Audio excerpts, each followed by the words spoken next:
27. குழந்தைகள் எந்த வயது வரை புலன் இயக்க செயல்பாடுகளை செய்கின்றனர். பி 3 வயது வரை. 28. எந்த விளையாட்டு முறையில் மாணவர்கள் ஆசிரியர்கள் சிறுவர்களாகச் சிந்தித்து பிரச்சனைகளுக்கு தீர்வு காண்பார். ஏ பாவனை நடிப்பு. 29. சாட் என்பது எதனை குறிக்கிறது. சி இவை அனைத்தும். 30. ஒரு குழந்தையின் இதயமாக வளர்ச்சி எதை குறிக்கின்றது. பி குடும்பம். 31. குழந்தையின் இதயமாக வளர்ச்சியை தீர்மானிக்கும் சமூக காரணி. பி இவை அனைத்தும்.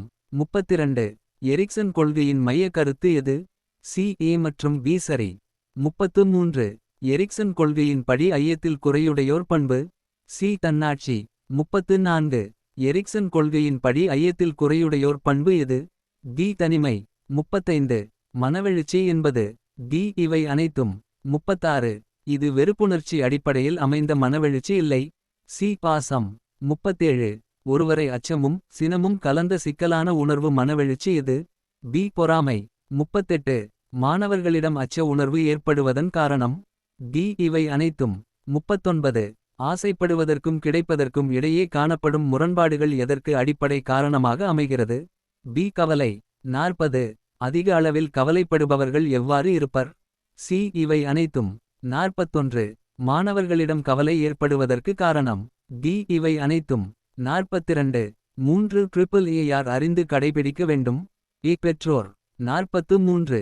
மனநலத்தின் வெளிப்படையான அறிகுறி. டி இவை அனைத்தும். 44. மாணவர்களிடம் உணர்வு சமநிலை தோன்றுவதற்கு காரணம். டி இவை அனைத்தும். 45. தவறாமல் பள்ளிக்கு வருதல் என்பது. சி பள்ளி இணக்கம். 46. உணர்ச்சிகளை வெளிக்காட்டாமல் அடக்கி வைப்பதால் ஏற்படுவது. சி ஜீரண மண்டல நோய். 47. பிறப்புக்கு முன்னும் பின்னும் 3 முதல் 4 வரை ஆண்டுகள் மிக விரைவாக நடைபெறுவது. பி நரம்பு மண்டல வளர்ச்சி. 48. பிறக்கும் பொழுது குழந்தை மூளையின் எடை. B 350 gram. 49. பருவமடைந்த பின்னர் மூளையின் அளவு 1260 கிராம் முதல் எது வரை. ஏ 1400 கிராம். 50. மூளையின் வளர்ச்சி 90% அடையும் வயது எது. டி 6. 51. பிறக்கும் போது மூளையின் எடை உடலின் எடையில் எவ்வளவு. ஏ 8 1 பங்கு.